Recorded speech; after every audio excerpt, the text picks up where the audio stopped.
आज हम इस वीडियो में पैसिव वॉइस को पढ़ेंगे। तो अगर आपको पूरा अच्छे से समझना है पैसिव वॉइस को तो प्लीज़ पूरा वीडियो देखिएगा। तो चलिए शुरू करते हैं बिना देरी किए हुए।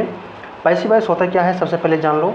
पैसिव वॉइस अगर बात करें हम कि जब किसी सेंटेंस में उसका सब्जेक्ट का पता नहीं हो, सब्जेक्ट नहीं दिया गया हो, तो उस टेंस को हम पैसिव वॉइस से करते हैं। और अभी जो हम बात करेंगे प्रेजेंट टेंस की बात करेंगे। प्रेजेंट टेंस में अगर बात करें हम जो पैसिव वॉइस पढ़ते हैं, प्रेजेंट इंडेफिनिट टेंस में पढ़ते हैं, प्रेजेंट कंटीन्यूअस पढ़ते हैं, प्रेजेंट परफेक्ट पढ़ते हैं, लेकिन प्रेजेंट परफेक्ट कंटीन्यूअस में हम नहीं पढ़ते हैं।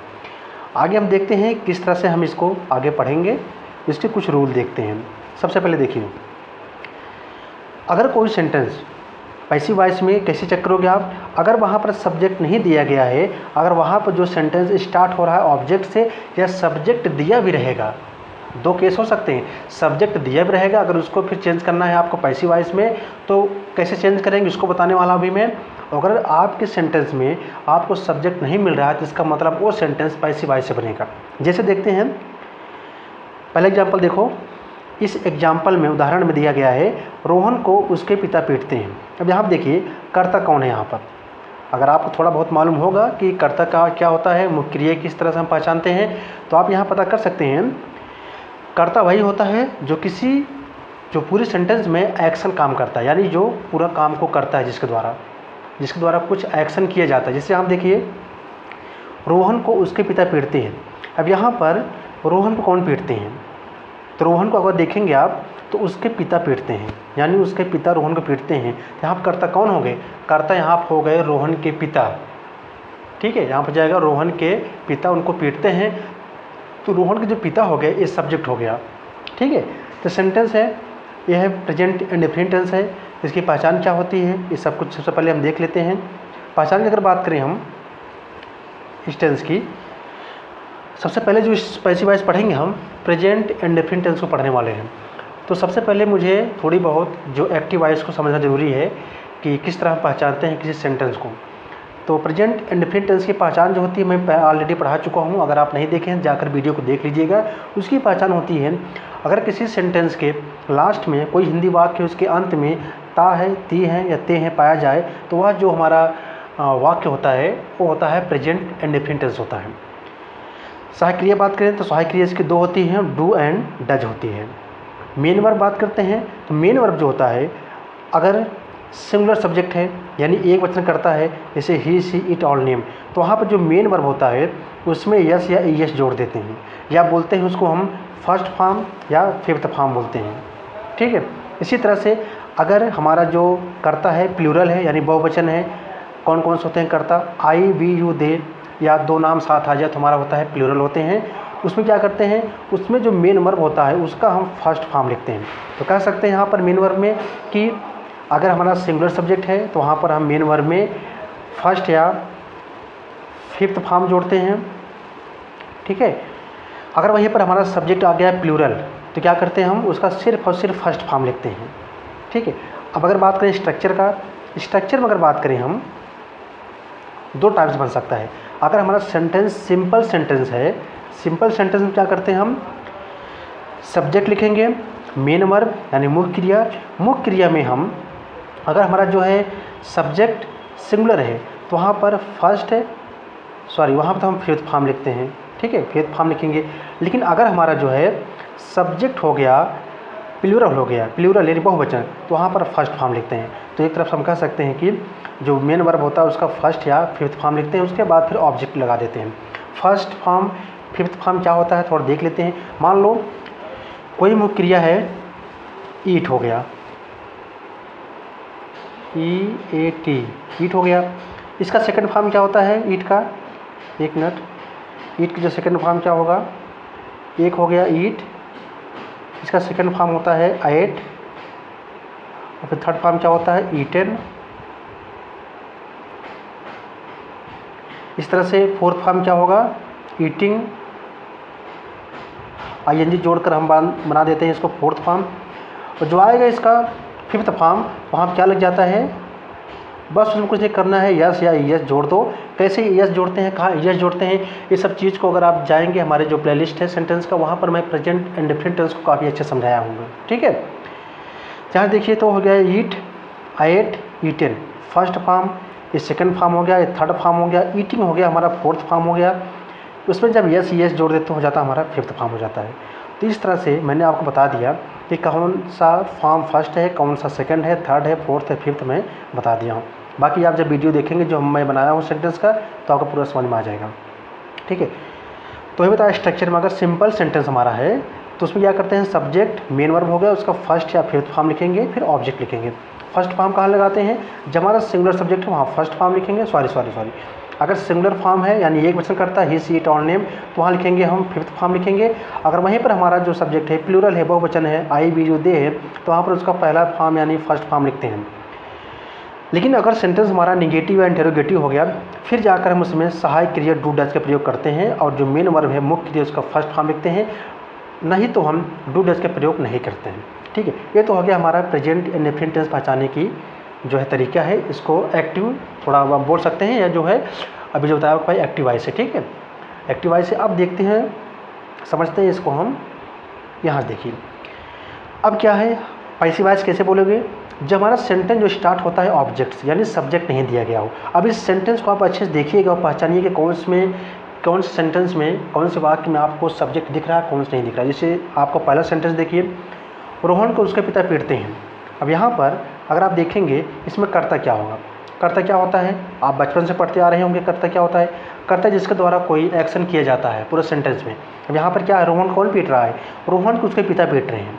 ठीक है, इन क्या हो जाएगा sentence, the father of Rohan beats to Rohan. ठीक है, यानी जो रोहन के पिता हैं रोहन को पीटते हैं। बीट्स को लग गया क्योंकि हमारा जो यहाँ पर जो कर्ता है रोहन के पिता है, एक वचन है, तो वहाँ पर लग गया कौन सा फॉर्म लगेगा, वहाँ पर जो लगेगा वो लग गया फिफ्थ फॉर्म लग गया। फिफ्थ फॉर्म मैंने बताया अभी जाकर कैसे लगा। और दूसरा सेंटेंस देखो, रोहन को पीटा जाता है। अब इस सेंटेंस बताइए कि कर्ता कौन सा है। यहाँ बहुत ज़रूरी समझने की बात है। देखिए आपको ऐसे सेंटेंस बहुत कम मिलेंगे। अब इसमें अगर डायरेक्ट आपको पैसिव वॉइस बनाना है तो कैसे बनाओगे, सेंटेंस है रोहन को पीटा जाता है। अब यहाँ पर देखो रोहन को पीटा जा रहा है, लेकिन कौन काम कर रहा है, कौन उसको पीट रहा है, यहाँ पर नहीं दिया गया है। यानी यहाँ जो सब्जेक्ट है ना वो नहीं दिया गया है। अगर यहाँ पर होता रोहन को उसके पिता पीटते हैं या रोहन को उसके दोस्त पीटते हैं, उसकी मम्मी पीटती हैं, जो मम्मी हो जाते दोस्त या पिता वो क्या हो जाते, वो सब्जेक्ट हो जाते, यानी जो एक्शन कर रहे हैं। लेकिन यहाँ पर जब ऐसा सेंटेंस आपको दिखाई दे जहाँ पर आपको सब्जेक्ट का पता नहीं है, मतलब जो काम कर रहा है उसका पता नहीं है, तो फिर वो सेंटेंस हो जाता है डायरेक्टली पैसिव वॉइस हो जाता है। तो उसका सेंटेंस हम डायरेक्ट पैसिव वॉइस में करते हैं। इस सेंटेंस को हम दोनों में कर सकते हैं। ये सेंटेंस है फर्स्ट वाला, इसको हम एक्टिव वॉइस पैसिव वॉइस दोनों से कर सकते हैं। लेकिन जो दूसरा सेंटेंस ये वाला सिर्फ और सिर्फ इसको पैसिव वॉइस में ही कर सकते हैं, क्योंकि एक्टिव वॉइस दिया ही नहीं गया है। ठीक है, इस सेंटेंस में आप देखिएगा तो यहाँ पर कर्ता नहीं है। ठीक है, कौन पीट रहा है, कौन काम कर रहा है उसका पता नहीं है, तो इसलिए सेंटेंस को हम पैसिव वॉइस करेंगे। आगे भी हम देखते हैं कैसे करेंगे इसको। पहले आप इसको समझ लीजिए कि कहाँ पर सब्जेक्ट कैसे दिया रहता है, कहाँ पर नहीं दिया रहता है, कैसे आप पहचानेंगे। सेकेंड, मेरी बहन खाना पकाती है। मेरी बहन है, इसमें सब्जेक्ट कौन सा है, मेरी बहन है, वो काम कर रही है, यानी जो मेरी सिस्टर है वो खाना पका रही है, तो बोल सकते हैं कर्ता वही हो गया मेरी बहन, यानी my sister कुक्स the food. Food हो गया। ठीक है, यहाँ लगा दीजिए द फूड। अब उसके बाद देखिए दूसरा सेंटेंस, खाना पकाया जाता है। अब यहाँ बताइए कर्ता क्या है, खाना पकाया जाता है, कौन पका रहा है, कौन बना रहा है, किसके द्वारा बनाया जा रहा है, तो उसका कुछ पता नहीं है। तो ऐसे सेंटेंस को आप बोल सकते हो इसमें सब्जेक्ट नहीं दिया गया है, इसलिए सेंटेंस क्या हो जाएगा, पैसिव वॉइस हो जाएगा। ठीक है बच्चों, उम्मीद करता हूँ समझ में आया होगा आपको। वीडियो पूरा देखिएगा प्लीज़, तभी आपको समझ में आएगा। तो खाना पकाया जाता है, इस सेंटेंस में आप देखेंगे जो सब्जेक्ट है वो नहीं दिया गया है, इसलिए मेरे भाई ये जो है सेंटेंस पैसिव वॉइस है, यहाँ पर सब्जेक्ट नहीं दिया गया है। आगे देखते हैं, अध्यापक रोहित को पढ़ाते हैं। अब यहाँ पर रोहित कौन पढ़ा रहा है, रोहित को अध्यापक पढ़ा रहे हैं, यानी अध्यापक क्या हो गए, अध्यापक कर्ता हो गए, वही काम कर रहे हैं ना, वही रोहित पढ़ा रहे हैं। यहाँ जो टीचर क्या हो गए, teacher teachers to Rohit. Teach मैंने पढ़ाना होता है, उसका लग जाएगा फिफ्थ फॉर्म, क्योंकि एक वचन है, टीचर एक टीचर की बात की जा रही है। यहाँ लग जाएगा टीचर्स लग जाएगा टू रोहित। तो यहाँ पर क्या हो गया, टीचर हो गया सब्जेक्ट हो गया, रोहित हो गया ऑब्जेक्ट हो गया। ठीक है, और टीच माने क्या हो गया, मुख्य क्रिया पढ़ाना हो गया। उसी तरफ देखिए दूसरा सेंटेंस, अगर बोला जाए मैं रोहित को पढ़ाया जाता है। अब देखिए रोहित को पढ़ाया जाता है, लेकिन कौन पढ़ा रहा है, कौन उनको टीच कर रहा है, उसका पता ही नहीं है। कह सकते हैं यहाँ पर भी सब्जेक्ट नहीं दिया गया है, इसलिए ये कौन सेंटेंस है, इसलिए पैसिव वॉइस हो गया। तो उम्मीद करता हूँ आपको समझ में आया होगा। अगर नहीं समझ में आ रहा है प्लीज़ आप वीडियो को रोकिए, दोबारा इसको समझिए, देखिए। अगर फिर भी नहीं समझ में आ रहा है आप कमेंट बॉक्स में कमेंट कीजिएगा, ठीक है। आगे देखते हैं हम इसको। अब देखते हैं जो सेंटेंस होता है, कुछ इसमें रूल होते हैं कि जो पैसिव वॉइस जब बनाते हैं, जो टेंस को ट्रांसफ़र हो जाता है, जो टेंस होता है वो अगले टेंस में चला जाता है। देखते हैं कैसे। अगर हमारा जो सेंटेंस है, जो वाक्य दिया गया है, वो है प्रेजेंट इंडेफिनिट टेंस में है। क्या पहचान होती है इसकी मैं पहले वीडियो बना चुका हूँ, आप जाके देखिएगा। जब प्रेजेंट इंडेफिनिट टेंस है तो उसकी सहायक क्रिया क्या होती है? डू एंड डज होती है। सभी को मालूम होगा। अगर जब सहायक क्रिया डू डज है तो किस में जाता है? वो इज, आई एम, आर में चला जाता है, ठीक है। इसी तरह अगर प्रेजेंट कंटीन्यूअस टेंस है, उसकी सहायक क्रिया क्या होती है? इज, आई एम, आर होती है। वो किस में जाएगा? वो कहीं नहीं जाएगा, वो प्रेजेंट कंटीन्यूअस टेंस में ही रह जाता है। लेकिन जो सहायक क्रिया होती है वहाँ पर is being, I am being और आर बीइंग लग जाता है, ठीक है। इसी तरह से प्रेजेंट परफेक्ट टेंस में और सहायक क्रिया होती है हैव और हैज होती है। ये कहाँ जाएगा? ये जाता है प्रेजेंट परफेक्ट कंटीन्यूअस टेंस में, सहायक क्रिया हैव बीन, हैज बीन हो जाएगी, ठीक है। लेकिन अगर सेंटेंस बात करें हम प्रेजेंट परफेक्ट कंटीन्यूअस की, जो कि शुरू में बता दिया हूँ मैं, इसका पैसिव वॉइस नहीं बनता है, आगे नहीं जाता है, तो बोल सकते हैं हम प्रेजेंट टेंस में टोटल सिर्फ और सिर्फ ये 3 टेंस का ही पैसिव वॉइस बनता है, ठीक है। उम्मीद करता हूँ आपको समझ में आया होगा। अब देखिए, अब बात करते हैं स्ट्रक्चर का। स्ट्रक्चर बात करें पैसिव वॉइस का, तो सबसे पहले हम ऑब्जेक्ट लिखते हैं, फिर हेल्पिंग वर्ब लिखेंगे, सहायक क्रिया लिखेंगे। सहायक क्रिया किसका लिखेंगे हम? अगले सेंटेंस के लिए, अगले हम टेंस का लिखेंगे। अभी एग्जांपल में सब कुछ समझाऊंगा, अच्छे से समझाऊंगा, आपको कभी नहीं भूलने वाले हो आप, ठीक है। और आज पूरे अच्छे से वीडियो देखोगे तो कभी नहीं भूल सकते, मेरी गारंटी है। ऑब्जेक्ट लिखे, फिर सहायक क्रिया, फिर जो मुख्य क्रिया होती है मेन वर्ब ना, उसका थर्ड फॉर्म लिखते हैं। याद रखना, हमेशा पैसिव वॉइस में हमेशा कोई भी टेंस आ जाए, हमेशा उसका थर्ड फॉर्म ही लिखेंगे, तीसरा रूप ही लिखते हैं। उसके बाद अदर वर्ड लिखते हैं। ये तो हो गया, पहले तरीका हो गया। अब अगर मान लो कि आपके सेंटेंस में सब्जेक्ट भी दिया गया है, आपको बनाना है पैसिव वॉइस, क्या करते हैं? ऑब्जेक्ट, सहायक क्रिया, मेन वर्ब का थर्ड फॉर्म, फिर अदर वर्ड हो गया। उसके बाद लास्ट में लगा देते हैं बाई लगाकर सब्जेक्ट का ऑब्जेक्टिव केस लिखते हैं। सब्जेक्ट का ऑब्जेक्टिव केस क्या होता है? आप सोचेंगे नया चीज़ कहाँ से आ गया? नया चीज़ नहीं है, इसको मैं पहले पढ़ा चुका हूँ, यहाँ भी मैं आपको बता दे रहा हूँ। देखिए, अगर यहाँ पर कुछ पर्सन होते हैं, टाइप्स ऑफ पर्सन, अगर आप पढ़े होंगे तो ठीक, नहीं पढ़े होंगे तो आप देख लीजिए। First person, second person, third person, total 3 type person होते हैं। फर्स्ट पर्सन में जो होता है आई और वी होते हैं, सेकंड पर्सन में सिर्फ यू होता है, थर्ड पर्सन में ही, सी, इट, नेम और दे होते हैं, ठीक है। अब यहाँ पर अगर हम बात करें फर्स्ट पर्सन में जो आई होता है, उस सब्जेक्टिव केस में आई होता है, उसका ऑब्जेक्टिव केस क्या होता है? मी होता है। और पजेसिव केस माई होता है या माइन होता है। उसी तरह से वी का सब्जेक्टिव केस हो गया वी, उसका ऑब्जेक्टिव केस अस हो गया, और पजेसिव केस आवर या आर्स हो गया। सेकंड पर्सन यू है, यू का सब्जेक्टिव केस यू होता है, ऑब्जेक्टिव केस भी यू होता है, और पजेसिव केस क्या होता है? यो, योर या योर्स हो गया। इसी तरह से थर्ड पर्सन है, उसमें ही, सी, इट नाम आ गए, तो इसमें ही का हो जाएगा हिम, फिर उसका पजेसिव हिज हो गया, शी का हर हो गया, फिर हर हो गया, इट का इट्स हो गया, नेम हो गया तो उसका नाम हो गया और उसका पजेसिव केस हिज हो जाता है। दे है, उसका ऑब्जेक्टिव केस देम और उसका पजेसिव केस देयर हो जाता है। ऑब्जेक्टिव केस जो है इसी का हम यूज़ करते हैं पैसिव वॉइस। बाई लगाकर इसका लिख देते हैं, जैसे अगर आई है सब्जेक्ट उसका बाई लगाकर मी लिख देंगे, अगर वी है बाई लगाकर अस लगा देंगे, अगर यू है तो बाई लगाकर जो ऑब्जेक्टिव केस है यू लिख देंगे, तो ही है तो उसका हिम, शी है तो हर, नाम है तो नाम ही हो जाएगा, अगर दे है तो देम लगा देते हैं। जो पजेसिव केस होता है इसका प्रयोग कहाँ पर होता है? इसका प्रयोग होता है जब मुझे अपना दिखाना होता है माई का, अपना केस पर। जैसे कि मैं अपनी किताब पढ़ता हूँ तो वहाँ पर जो अपनी किताब होगा आई के साथ क्या लग जाएगा? माई बुक लग जाएगा, ठीक है। इसको मैं सेंटेंस में करा चुका हूँ, प्रेजेंट इंडेफिनिट में करा चुका हूँ, आप देखिएगा। अब यहाँ पर मेन जो मेरा फोकस है पैसिव वॉइस है, तो प्लीज़ पूरा अच्छे से देखिए वीडियो। पैसिव वॉइस आप आगे शुरू करते हैं, पहले इसको देखिए आप। अभी जो बताया आपको मैं, यहाँ देखिए। पहला सेंटेंस जो है था, रोहन को उसके पिता पीटते हैं। क्या बन गया सेंटेंस? ये जो बन गया कि द फादर ऑफ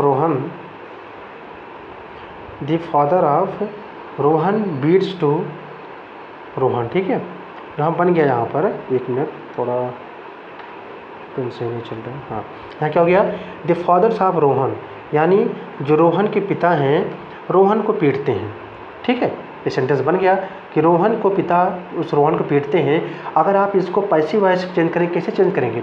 अब देखिए कौन सेंटेंस है, जो सेंटेंस जो बना है ये है प्रेजेंट इंडिफरेंट टेंस में है। प्रेजेंट इंडिफरेंट टेंस में उसकी सहायक क्रिया क्या होती है, मैं यहाँ सब कुछ बता चुका हूँ। अब यहाँ देखिए दोबारा, पीटते हैं, ता है, ती है, ते हैं आ गया, ये हमारा टेंस हो गया, इंडिफरेंट टेंस हो गया। ये जाएगा कहाँ? ये सेंटेंस जाएगा हमारा प्रेजेंट कॉन्टिन्यूअस में जाएगा। तो डू डज है, यहाँ क्या हो जाएगा, इज आई एम आर हो जाएगा। डू किसके साथ लगता है, सभी को पता होगा। डू लगता है हमारा जब सब्जेक्ट हो गया, अगर बहुवचन है, प्लूरल है, आई वी यू दे है। और डज किसके साथ लगता है, ही सी इट ऑल नेम साथ लगता है। इसी तरह से इज किसके साथ लगता है, ही सी इट ऑल नेम साथ लगता है। आई में साथ क्या लगता है, आई लगता है। आर साथ क्या लगता है, आई छोड़कर वी यू दे लगता है। ठीक है, देखते हैं यहाँ पर है, रोहन को उसके पिता पीटते हैं। The father of Rohan beats to Rohan. अब यहाँ देखिए क्या हो जाएगा, सबसे पहले जब पैसिव वॉइस बनाएंगे, मैं बना दिया हूँ यहाँ पर देखो फार्मूला, कि सबसे पहले क्या लो, ऑब्जेक्ट लो। ऑब्जेक्ट लो, ऑब्जेक्ट क्या इसमें है, देखिए किसको पीट रहे हैं, रोहन को। तो यहाँ रोहन हो गया, ऑब्जेक्ट हो गया। अब रोहन हो गया, रोहन है एक वचन है, एक वचन की यहाँ सहायक क्रिया किस में जाए, देखिए अब था, ये टेंस था हमारा, था प्रेजेंट इंडिफरेंट टेंस था, ये प्रेजेंट इंडिफरेंट टेंस था ना वाला, देखिए ये वाला। अब किस में जाएगा, ये जाएगा प्रेजेंट कॉन्टिन्यूअस में जाएगा। अब उसके अकॉर्डिंग अगर हमारा जो ऑब्जेक्ट है रोहन हो गया, रोहन साथ क्या लगेगा इसमें से, रोहन साथ अगर आप देखेंगे इज है, मार में लगेगा इज लगता है। ठीक है, एक वचन है ना, ही सी इट ऑल नेम साथ लगता है इज, यहाँ क्या बन जाएगा, रोहन इज हो गया। उसके बाद फिर हो गया पीटना, मुख्य क्रिया क्या लिखते हैं हम, थर्ड फॉर्म लिखते हैं, क्या हो जाएगा, बीट का हो गया, थर्ड फॉर्म बीटन हो गया। फिर लगा देंगे हम यहाँ पर देखिए बाई लगा देंगे, अगर सब्जेक्ट दिया गया तो बाई हो गया। उसके बाद फिर क्या हो जाएगा, फादर है, रोहन के फादर हैं, तो रोहन के साथ हो जाएगा उसका हिज फादर, या रोहन के फादर लग जाएगा। ठीक है, रोहन के पिता, तो Rohan is beaten by Rohan father या हिज फादर लग जाएगा। ठीक है, अब सेकंड देखिए, रोहन को पीटा जाता है। अब यहाँ पर इसका एक्टिव वॉइस नहीं बन पाएगा, क्यों नहीं बन पाएगा, क्योंकि एक्टिव वॉइस तभी बनता है जब सेंटेंस में सब्जेक्ट का मालूम हो।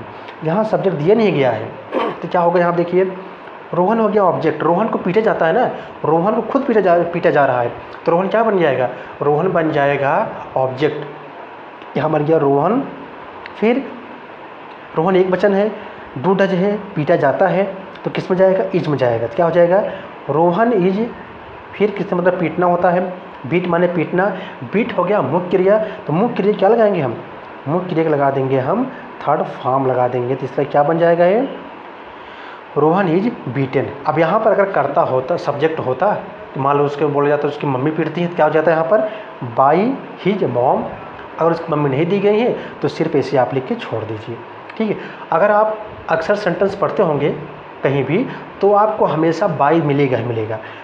तो आप ये सोचते होंगे सर यहाँ तो बाई नहीं लगा है, तो बच्चों याद रखना, हमेशा बाई नहीं लगता। अगर आप न्यूज़पेपर पढ़ेंगे कहीं या कहीं किताब पढ़ेंगे, वहाँ पर बाई बहुत ही कम मिलता है, बाई मिलता ही नहीं मिलता है। ठीक है, बाई जल्दी नहीं मिलेगा आपको, इसलिए आप इसको ध्यान देना कि हमेशा बाई लगा कर ही पैसिव वॉइस नहीं बनाते हैं। अब देखिए, मेरी बहन खाना पकाती है, क्या हो जाएगा, माई सिस्टर कुक्स द फूड हो जाएगा। इसी को पैसिव वॉइस बनाएंगे, क्या बनेगा, जो फूड हमारा ऑब्जेक्ट हो गया, क्या हो जाएगा, द फूड इज। अब यहाँ पे माई सिस्टर है, एक बहन की बात की जा रही है, तो ये टेंस किस में जाएगा, अभी ये डिफरेंट टेंस में है, किस में जाएगा, कॉन्टिन्यूअस में जाएगा। तो सहायक क्रिया क्या लगेगी, ही सी इट ऑल नेम साथ लगता है, इज लगता है, क्या हो जाएगा यहाँ पर, the food is cooked by my sister. ठीक है, इस तरह अगर होता खाना पकाया जाता है, फिर क्या होता है, हम देखिए यहाँ पर कोई भी सब्जेक्ट नहीं दिया गया, कोई करता पता नहीं है, क्या हो जाएगा यहाँ पर, द फूड इज कुक्ड, भोजन हो गया, इज हो गया हमारा क्या, सहायक क्रिया हो गया, किस में जाएगा, ये जाता है प्रेजेंट कॉन्टिन्यूअस में जाएगा। प्रेजेंट कॉन्टिन्यूअस के अकॉर्डिंग जो फूड है एक वचन करता है, वहाँ पे इज लग जाएगा, द फूड इज कुक्ड। फिर अध्यापक रोहित को पढ़ाते हैं, इसमें कर्ता कौन सा हो गया, अध्यापक है, रोहित हो गया ऑब्जेक्ट, रोहित को पढ़ाते हैं, तो क्या हो जाएगा, टीचर्स, द टीचर से हो जाएगा, हाँ लगा देना, द टीचर्स टू रोहित, अध्यापक टीचर को पढ़ाते हैं, तो क्या हो जाएगा इसका पैसिव वॉइस, रोहित हो गया ऑब्जेक्ट, तो Rohit is teach thought, Rohit is thought by teacher. ठीक है, Rohit is thought by teacher. अगर होता है रोहित को पढ़ाया जाता है, तो क्या हो जाता है, रोहित इज थॉट, क्योंकि यहाँ पर नहीं दिया गया है कर्ता, तो रोहित हो गया ऑब्जेक्ट, इज, और टीच का थॉट हो गया। उम्मीद करता हूँ आपको समझ में आया होगा। नहीं समझ में आया होगा प्लीज़ कमेंट कीजिएगा। अगर नहीं समझ में आ रहा है फिर भी कमेंट कीजिएगा, आप वीडियो दोबारा देख लीजिएगा, आपको अच्छे समझ में आ जाएगा। ठीक है, तो आगे हम देखते हैं, कुछ और सेंटेंस देखते हैं। ये तो हो गया समझ में, अब आगे देखिए। अब यहाँ देखिए एक्टिव वॉइस पैसिव वॉइस। अब यहाँ पर जो बनने वाला है सेंटेंस, पहले देखिए, सी मेक्स नाइस टी, वह बढ़िया चाय बनाती है। अब यहाँ पर आ गया ती है, ते हैं, यानी प्रेजेंट इंडिफरेंट टेंस हो गया।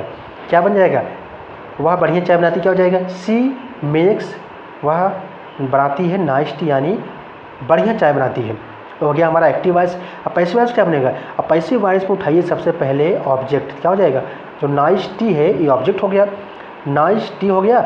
अब एक कौन से टेंस में जाएगा, नाइस टी क्या है, नाइस टी एक वचन है ना, तो एक वचन साथ क्या लगता है, इज लगता है, ही सी इट ऑल नेम साथ क्या लगता है, इज लगता है कॉन्टिन्यूअस में, क्योंकि ये जाएगा किस में जाएगा, प्रेजेंट इंडिफरेंट टेंस जाता है कॉन्टिन्यूअस में, तो उसकी सही क्रिया क्या हो जाएगी, इज हो जाएगी। फिर क्या हो जाएगा यहाँ पर नाइस टी, फिर क्या यहाँ पर जाएगा सही क्रिया इज हो गया, और यहाँ पर है मेक्स, मेक का थर्ड फॉर्म क्या होगा, मेड, फिर लगा दोगे बाई, और सी का क्या होता है, सी का ऑब्जेक्टिव केस होता है, मैं आपको बता चुका हूँ, यहाँ पर देखिएगा क्या होता है, सी का सबको पढ़ा चुका हूँ।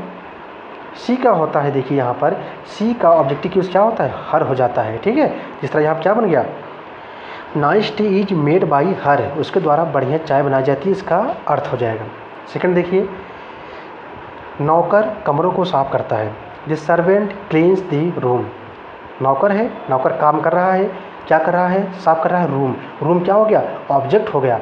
फिर रूम को उठाएंगे क्या हो जाएगा, द रूम्स, देखिए यहाँ पर क्या हो जाएगा, कमरों को साफ करता है, द रूम्स आ गया, बहुवचन आ गया, तो बहुवचन के साथ क्या लगता है, आर लगता है, आई के साथ आई एम लगता है कॉन्टिन्यूअस में, ही सी इट ऑल नेम साथ लगता है, इज लगता है, यू वी दे, जहाँ पर दे आ गया यानी बहुवचन आ गया, तो वहाँ पर क्या लगता है, आर लगता है, यहाँ क्या हो जाएगा, द रूम्स है, काफ़ी ज़्यादा रूम की बात की जा रही है, क्या हो जाएगा यहाँ पर, द रूम्स आर क्लीन का थर्ड फॉर्म क्या होता है, cleaned by servant, by the servant, यानी नौकर द्वारा कमरे साफ किए जाते हैं। आगे देखिए, क्या अध्यापक एक पाठ पढ़ाता है, अब देखिए पैसिव वॉइस हो गया, सॉरी इसमें आ गया इंटरोगेटिव आ गया, क्या बनता है इसका, अगर आपको मालूम होगा active voice present indifferent tense का, अगर नहीं मालूम जाके वीडियो देखिएगा, क्या बन जाएगा, क्या आ गया पहले लगा देंगे, does the teacher teach a lesson, ठीक है, क्या हो जाएगा, does the teacher teach a lesson. इसी तरह से इसका हम बनाएंगे पैसिव वॉइस में भी, डज है टीचर के हिसाब से लगा है, लेसन हो गया, लेसन क्या हो गया हमारा, लेसन भी एक ही ना, एक पार्ट की बात की जा रही है, क्या हो जाएगी यहाँ पर, डज है, यहाँ पर लग गया इज, अ लेसन, और टीच का हो गया थर्ड फॉर्म ताट, फिर लग गया बाई, किसी द्वारा पढ़ाया जा रहा है, टीचर द्वारा, तो ठीक है, अध्यापक द्वारा, क्या हो जाएगा, बाई दी टीचर, यानी क्या अध्यापक द्वारा एक पाठ पढ़ाया जाता है। आगे देखते हैं, क्या शेर दो बकरियां मार डालता है, does the lion kill to goats, क्या शेर दो बकरियां मार डालता है, डज हो गया, यहाँ क्या लग जाएगा, देखिए यहाँ टू गोट की बात की जा रही है, ऑब्जेक्ट क्या है, ऑब्जेक्ट उठाते हैं ना, पैसिव वॉइस में ऑब्जेक्ट लेते हैं, यहाँ टू गोट्स है ना, तो टू गोट्स अकॉर्डिंग ये क्या हो गया, दो बकरियों की बात की जाए, दो बकरियाँ मतलब बहुवचन हो गया, तो बहुवचन होता है जहाँ पर प्लूरल होता है वहाँ पर आर लग जाता है, क्या हो जाएगा यहाँ पर, आर टू गोट्स, किल का थर्ड फॉर्म क्या हो जाएगा, किल्ड बाई दी लॉयन, यानी क्या शेर द्वारा दो बकरियां मार दी जाती हैं। अब देखिए आगे, वह अच्छी चाय नहीं बनाती है, she does not make nice T, क्या होगा यहाँ पर देखिए, यहाँ पर हो गया इंटरोगेटिव हो गया, तो हो जाएगा she does not make nice T. अब इसको बनाएंगे हम, नाइस टी क्या हो गया, नाइस टी हो गया ऑब्जेक्ट हो गया, और यहाँ पर जो सी हो गया सब्जेक्ट हो गया, और डज हो गया हमारा सहायक क्रिया हो गया, ठीक है, हेल्पिंग वर्ब हो गया, ठीक है, सहायक क्रिया हो गया, मेक क्या हो गया हमारा, ये हो गया हमारा मुख्य क्रिया हो गया, इतना पहचानना आपको आता होगा। अब क्या हो जाएगा, ऑब्जेक्ट लिया, नाइस टी हो गया, फिर यहाँ पे डज है, सी के साथ डज लगा था, नाइस टी है, चाय की बात की जा रही थी, किस में है, प्लूरल है सिंगुलर, ये है सिंगुलर है, क्या हो जाएगा, नाइस टी इज हो जाएगा, उसके बाद फिर नॉट है, तो यहाँ नॉट लगाओ, सेम सी में से करना है, बस आपको सहायक क्रिया चेंज करनी पड़ती है, और जो मुख्य क्रिया उसका थर्ड फॉर्म लिखना पड़ता है, और सभी जो सहायक क्रिया लगेगी, सहायक क्रिया प्रेजेंट इंडिफरेंट टेंस तो उसका प्रेजेंट कॉन्टिन्यूअस में लगता है, क्या हो जाएगा, nice tea is not, make का third form made by, she का हर हो जाता है, यानी उसके द्वारा अच्छी चाय नहीं बनाई जाती है, हम कमरे साफ़ नहीं करते हैं, we do not clean the rooms, यहाँ पर वी हो गया, यानी वी के साथ लग गया do not clean the rooms, rooms की बात की, यानी बहुत सारे रूम की बात की जा रही है, क्या हो जाएगा यहाँ पर, दी रूम्स, अब रूम्स हो गया, जाएगा कॉन्टिन्यूअस में सहायक क्रिया क्या लगेगी EJMR में, रूम्स यानी बहुवचन है तो वहाँ पर लग जाएगा आर लग जाएगा। द रूम्स आर, फिर नॉट है नॉट, क्लीन, क्लीन का थर्ड फॉर्म क्या हो जाएगा क्लीन बाई, वी का क्या होता है, वी का आप देखेंगे यहाँ पर तो वी का हो जाता है अस हो जाता है, देखिए कहाँ गया वी वी वी, यहाँ गया देखिए वी का क्या होगा ऑब्जेक्टिव केस, ऑब्जेक्टिव केस होता अस हो जाता है, यहाँ क्या बन जाएगा फिर, यहाँ बन जाएगा the room are not clean by us. तो बच्चों मैंने इस वीडियो को कोशिश किया हूँ अच्छे समझाने के लिए, आपको सब कुछ समझाने के लिए, तो आप वीडियो 2-3 बार देखिएगा, पॉज करके देखिए, जहाँ आपको नहीं समझ में आ रहा वीडियो रोकिए दोबारा अच्छे देखिए, फिर भी नहीं आ रहा कमेंट कीजिएगा कोई अगर डाउट हो रहा है, और अगर हाँ अगर आपको वीडियो अच्छी लगी थोड़ी भी प्लीज़ सब्सक्राइब कीजिएगा, लाइक शेयर कीजिएगा, ठीक है। Thanks for watching, God bless you. और हाँ अगर आपको डायरेक्ट हमारे यूट्यूब जाना URL से तो आप यहाँ जाकर www.youtube.com StudyGS अफेयर सर्च कर सकते हैं, आप डायरेक्ट हमारे जो है यूट्यूब चैनल जा सकते हैं। Thank you very much, God bless.